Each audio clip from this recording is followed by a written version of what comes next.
O'zbekistonda bugun tongda yana bir dahshatli zilzila sodir bo'ldi. Fuqarolar, farzandlaringizdan ogoh bo'ling. Assalomu alaykum hurmatli tomoshabin.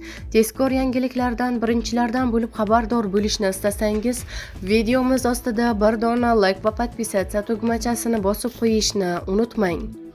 Afg'onistonda sodir bo'lgan dahshatli zilzila O'zbekistonda sezildi. Bu haqida Seismoprognostik monitoring respublika markazi xabar berdi. Qayd etilishicha, zilzila soat 18:09 da sodir bo'lgan.